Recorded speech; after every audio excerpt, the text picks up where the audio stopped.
ආයුබෝවන් සියලු දෙනාම සාදරයෙන් පිළිගන්නවා අපේ channel එකට. ඉතින් දවස් ගණනාවකට පස්සේ තමයි මේ විදියට වීඩියෝ එකකින් ඔයාලව හම්බ වෙන්න ආවේ. විශේෂයෙන්ම කියන්න ඕන පහුගිය දවස් කිහිපය පුරාවටම ලංකාවට විශාල ආපදා තත්ත්වයකට මුහුණ දෙන්න සිද්ධ වුණා. ඉතින් මේ ආපදා තත්ත්වයත් එක්ක විශාල පිරිසකට තමන්ගේ ජීවිත අහිමි වුණා. ඒ වගේම තමයි විශාල පිරිසකට තමන්ගේ දේපල අහිමි වුණා. මේ වෙද්දිත් අවතන් කඳවුරු වල විශාල පිරිසක් රැඳිලා ඉන්නවා. ඉතින් මේ විදියට පීඩාවට පත් වෙච්ච සියලු දෙනාටම තමන්ගේ සාමාන්‍ය ජීවිතයට නැවතත් ඉතා ඉක්මනින්ම පත් වෙන්න හැකියාව ලැබෙන්න කියලා කරන ප්‍රාර්ථනාවත් එක්ක අපි අද මේ වීඩියෝ එක ආරම්භ කරමු. ඉතින් අපි අද කල්පනා කරේ විශේෂ වීඩියෝ එකක් අරගෙන එන්න. විශේෂයෙන්ම මේ ආපදා තත්ත්වයත් එක්ක සාමාන්‍යයෙන් වාහන ගත්තොත් එහෙම ගම් වතුරට ගහගෙන යන අවස්ථා අපිට දකින්න ලැබුණා. ඉතින් මේ වගේ අවස්ථාවක තමන්ගේ වාහනයත් ගම් වතුරට යට වුණා නම් එහෙම නැත්නම් වෙනත් විදිහකින් මේ වතුර නිසා වාහනයට හානි සිද්ධ වුණා නම් ඒ වගේ අවස්ථාවක මේ වාහනේ ආරක්ෂාව පිණිස අපි ගන්න ඕන ක්‍රියාමාර්ග ගැන තමයි අද මේ වීඩියෝ එකේදී විස්තර වශයෙන් කතා කරන්නේ. ඉතින් ඒ වගේම තමයි අපි ඉදිරියේදී ප්ලෑන් කරලා තියෙනවා වීඩියෝ එකක් අරගෙන එන්න. ඒ තමයි තමන් වාහනේ ඇතුලේ ඉදිද්දී යම්කිසි වතුර පාරකට වාහනේ හසු වුණොත් එහෙම මේකෙදි තමන් ජීවිතේ බේරගන්නේ කොහොමද කියන කාරණාව අපි ඉදිරියේදී වීඩියෝ එකකින් අරගෙන එනවා. එහෙනම් අපි කතා කරමු තමන්ගේ වාහනයත් ගම් වතුරට හසු වුණා නම් ඒ වගේ අවස්ථාවක වාහනේ ආරක්ෂාව පිණිස අපි ගන්න ඕන ක්‍රියාමාර්ග මොනවද කියන කාරණාව කතා කරමු. ඉතින් අපි ප්‍රායෝගිකව දැකලා තියෙනවා සාමාන්‍යයෙන් වතුරකට තමන්ගේ වාහනය හසු වුණාට පස්සේ මෙයා ඉස්සෙල්ලාම උත්සාහ කරන්නේ වාහනය ස්ටාර්ට් වෙනවද කියලා බලන්න. අපි නිකන් උදාහරණයකට ගමු. අපේ වාහනය ඔන්න ගම් වතුරට හසු වෙනවා. දැන් ඔන්න ගම් වතුර බැහැගෙන ගිහිල්ලා ඉවරයි. ඉතින් අපි ඊළඟට මොකද කරන්නේ? අපි ලොකු කුතුහලයකින් ඉන්නවා අපේ වාහනේ ස්ටාර්ට් වෙනවද කියන බලන්න. ඉතින් මේ විදිහට ඔයාලා වාහනය ස්ටාර්ට් කරන්න යෑම තුලින් සිද්ධ වෙන්නේ මොකක්ද? සමහර වෙලාවට මේ ගම් වතුර නිසා වාහනයට ලොකු හානියක් සිද්ධ වෙලා නැති වෙන්න පුළුවන්. ගම් වතුරට හසු වෙච්ච වාහනයක අපි හිතමු වාහනය වතුරෙන් යට වුණා කියලා. ඉතින් මේ වගේ අවස්ථාවකදී වෙන්න පුළුවන් කාරණයක් තමයි එන්ජින් එක ඇතුළට වතුර පිරෙන්න පුළුවන්. ඉතින් මේකෙදී සයිලන්සර් එක හරහා වතුර පිරෙන්නත් පුළුවන්. ඒ වගේම තමයි එයා ඉන්ටේක් එක හරහා වතුර පිරෙන්නත් පුළුවන්. ඉතින් මේකෙදී එයා ඉන්ටේක් එක හරහා වතුර පිරෙනකොට මේ වතුර ඉස්සල්ලාම එන්නේ එන්ජින් එකේ සිලින්ඩර්ස් වලට.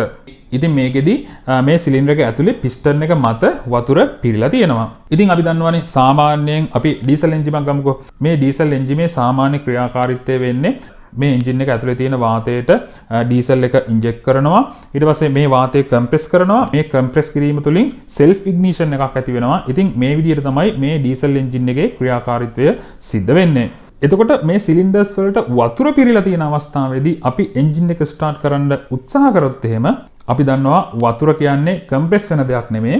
ඉතින් ඒ වගේ වෙලාවට එන්ජින් එකට දැඩි හානි සිද්ධ වෙන්න පුළුවන්. විශේෂයෙන්ම මේකෙදී එන්ජින් එකේ කනෙක්ටිං රොඩ්ස් ඇද වෙන්න පුළුවන්. ඉතින් ඒ වගේම තමයි සිලින්ඩර් වෝල්ස් වලට හානි වෙන්න පුළුවන්. ඒ වගේම පිස්ටන් වලට හානි වෙන්න පුළුවන්. ඒ වගේම ක්‍රෑන්ක් ෂාෆ්ට් එකට හානි වෙන්න පුළුවන්.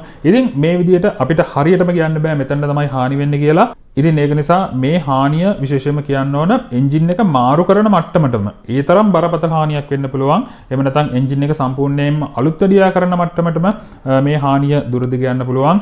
ඉතින් ඒක නිසා ඔයාලගේ වාහනයේත් වතුරකට හසු වුණොත් එහෙම ඒ වාහනය ස්ටාර්ට් කරන්න කිසිසේත්ම උත්සාහ කරන්න එපා. මේකෙදි වාහනය මේ ගම් වතුරට හසු වුණාට පස්සේ එන්ජින් එක ඇතුලේ තියෙන වතුර ඉවත් කරලා මේකේ සර්විස් එක හරියට කරලා වාහනේ තවත් චෙක් කරන්න ඕන දේවල් තියෙනවා. මේ ටික චෙක් කරලා සාමාන්‍ය ධාවනයේට අපිට වාහනේ යොදා ගන්න පුළුවන්. සාමාන්‍යයෙන් අපි හිතමුකෝ මේ එන්ජින් එකේ වැඩේට රුපියල් 50000ක් ගියා කියලා.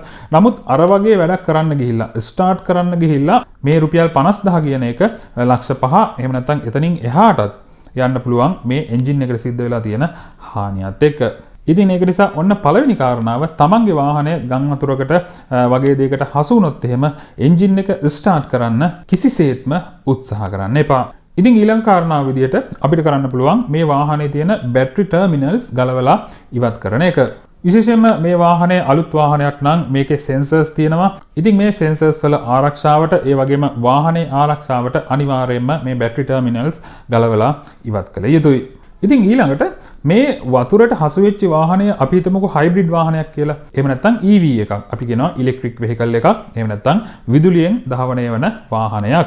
ඉතින් මේ වගේ වාහනයක් වතුරට හසු වුණාට පස්සේ ඔයාලා මේ වාහනේ අසලට ගිහිල්ලා වාහනය අතපත ගන්න එපා. ඉතින් විශේෂයෙන්ම කියන්න ඕන සමහර හයිබ්‍රිඩ් මොඩල් වල ඒ වගේම විදුලි වාහන වල මේකේ තියෙන වෝල්ටේජ් එක ඉතා ඉහළ අගයක් තමයි තියෙන්නේ. විශේෂයෙන්ම අපි සාමාන්‍යයෙන් ගෙදර පාවිච්චි කරන 230ටත් වඩා වැඩි වෝල්ටේජ් තියෙන අවස්ථා අපි දැකලා තියෙනවා. විශේෂයෙන්ම වෝල්ට් 450 වෝල්ට් 500 වගේ ඉතා ඉහළ වෝල්ටේජ් අගයන් තියෙන වාහන අපි දැකලා තියෙනවා. ඉතින් ඒක නිසා මේ වගේ අවස්ථාවක වතුරෙන් තෙත් වෙලා තියෙන අවස්ථාවක මේ වාහනය කිසිසේත්ම අතපත ගන්න යන්න එපා. ඒ වගේ දෙයක් සිද්ධ කරොත් එහෙම ඔයාලගේ ජීවිතයට පවා හානියක් සිද්ධ වෙන්න පුළුවන්. ඉතින් මේ වගේ අවස්ථාවක් කරන්න ඕන ඔයාලා මේකට මැදිහත් වෙන්නේ නැතුව බොහොම පළපුරුදු කාර්මික මහතෙක් ගෙන්නලා එයාට ඉතුරු වැඩ ටික කරගෙන යන්න ඉඩ දෙන එක.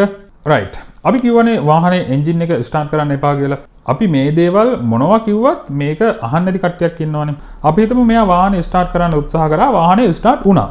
එතකොට මෙයා කල්පනා කරනවා හරි මගේ වාහනේට කිසිම අනතුරක් සිද්ධ වෙලා නැහැ ප්‍රශ්නයක් නැහැ මම අද ඉඳන් මේ වාහනේ පාවිච්චි කරනවා. නමුත් සමහර වෙලාවට අපි අර කිව්වේ සිලින්ඩර් එකට වතුර පිරෙනවා කියලා මේ වතුර ටික එන්ජින් එකේ සම්ප් එකට බහලා යන්න පුළුවන්. ඉතින් ඒ වගේ අවස්ථාවක වාහනේ ස්ටාර්ට් වෙන්න පුළුවන්.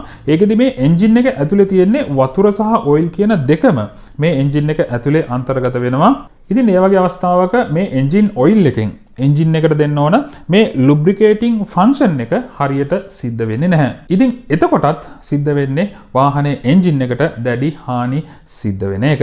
ඉතින් විශේෂයෙන්ම අපිට මේ එන්ජින් එකේ මේ තෙල් කූර එළියට ඇදලා අපිට පරීක්ෂා කරාට පස්සේ තෙල් මට්ටම වැඩි වෙලා තියෙනවා නම් අපිට හිතන්න පුළුවන් මේකට වතුර පිරීලා කියලා. අපි දන්නවා සාමාන්‍යයෙන් වතුර යටට යනවා ඔයිල් එක උඩට තමයි එන්නේ. එතකොට මේ විදිහට අපිට දල වශයෙන් චෙක් කරගන්න පුළුවන්.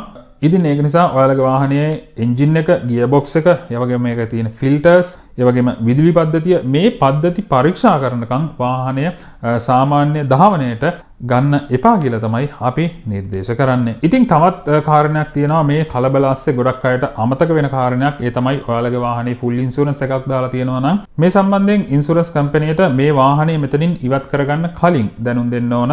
ඉතින් මේ දේවල් හරියට කරන්න ඕන. එහෙම නැති වුණොත් එහෙම ඉන්ෂුරන්ස් කම්පැනි අපි දන්නවනේ සාමාන්‍යයෙන් අපිට සල්ලි දෙන්න නෙමෙයි බලාගෙන ඉන්නේ. කොහොම හරි අපිට දෙන එකෙන් ගාණක් කපන්නනේ බලාගෙන ඉන්නේ. ඉතින් ඒක නිසා මේ වාහනේ මෙතනින් ඉවත් කරන්න කලින් ඉන්ෂුරන්ස් කම්පැනියට දැනුවත් කිරීම ඉතාම වැදගත් වෙනවා. ඉතින් සාමාන්‍යයෙන් වාහනේ මෙකැනිකල් පැත්ත, ඒ වගේම වාහනේ ඉලෙක්ට්‍රිකල් පැත්තේ අපි හදාගත්තට මේකේ තවත් කාරණයක් තියෙනවා. ඒ තමයි වාහනේ සාමාන්‍යයෙන් අපිට පේන්නේ නැති තැන්වල මඩ අංශු තැම්පත් වෙලා තියෙන්න පුළුවන්. විශේෂයෙන්ම මේ කාපට් ඇතුලේ වගේ මඩ තැම්පත් වෙලා තියෙන්න පුළුවන්. ඉතින් මේ විදිහට මඩ තැම්පත් වීම තුළින් මේ වාහනේ දිරන්න පුළුවන්, මලකට කන්න පුළුවන්. ඉතින් ඒක නිසා මේ දේවලුත් අනිවාර්යයෙන්ම සුද්ධ කර ගැනීම වැදගත් වෙනවා. ඉතින් මම ඊළඟට සරලව කියාගෙන යන්නම් සාමාන්‍යයෙන් මේ විදිහට වතුරට හසු වෙච්ච වාහනයක අපි මොනවද චෙක් කරන්න ඕන කියන කාරණාව.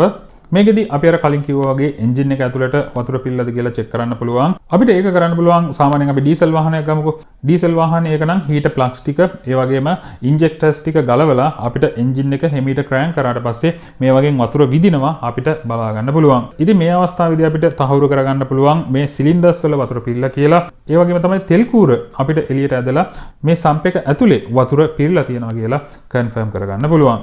ඉතින් ඊළඟ කාරණාව ගියර් බොක්ස් එකේ ඔයිල් ලෙවල් එකත් අනිවාර්යයෙන්ම චෙක් කරන්න ඕන. විශේෂයෙන්ම ගියර් ඔයිල් එකත් එක්ක වතුර මිශ්‍ර වුණාට පස්සේ අපිට නිකන් කිරි පාටක් වගේ තමයි බලා ගන්න පුළුවන් වෙන්නේ. ඉතින් ගම් වතුරට හසු වෙච්ච වාහනයක් නම් ගියර් ඔයිල් එක හොඳට තිබුණත් මේක අනිවාර්යයෙන්ම මාරු කරන එක තමයි වැදගත් වෙන්නේ. ඒ වගේම තමයි වාහනේ තියෙන ෆිල්ටර්ස් ටික අපි අනිවාර්යයෙන්ම මාරු කරන්න ඕන. මේකෙදි එයාර් ෆිල්ටර් එක, ඒ වගේම ෆුවල් ෆිල්ටර් එක, ඒ වගේම ඔයිල් ෆිල්ටර් එක, ඒ වගේම AC ෆිල්ටර් එක. AC ෆිල්ටර් එක කියන්නේ අපිට කැබින් එක යටින් අපිට ෆිල්ටර් එකක් දාලා මේ ෆිල්ටර් එක මේ සියලුම ෆිල්ටර්ස් අපි අනිවාර්යයෙන්ම මාරු කළ යුතුයි. ඉතින් ඒ වගේම තමයි මේ ෆුවල් සිස්ටම් එක අපි අනිවාර්යයෙන්ම පිරිසිදු කරන්න ඕන. මේක ඩීසල් වාහනයක් නම් අනිවාර්යයෙන්ම ඉන්ජෙක්ටර් පම්ප් එක අපි සර්විස් කරගන්න ඕන. මේක පෙට්‍රල් වාහනයක් නම් අපි අනිවාර්යයෙන්ම EFI ටියුනින් එකකට යෑම සුදුසු වෙනවා. ඉතින් ඒ වගේම තමයි කලින් කිව්වා වගේ මේකේ තියෙන ඉන්ටීරියර් එක අපි සුද්ධ කරන්න ඕන.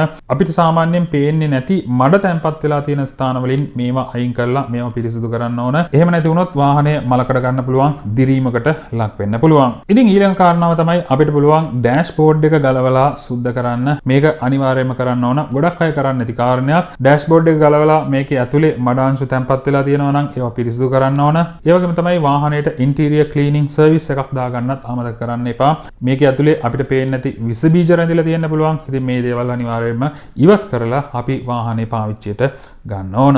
ඉතින් ඔයාලගේ වාහනේ හයිබ්‍රිඩ් වාහනයක් නම් හයිබ්‍රිඩ් බැටරි සර්විස් එකක් අනිවාර්යයෙන්ම කරගන්න.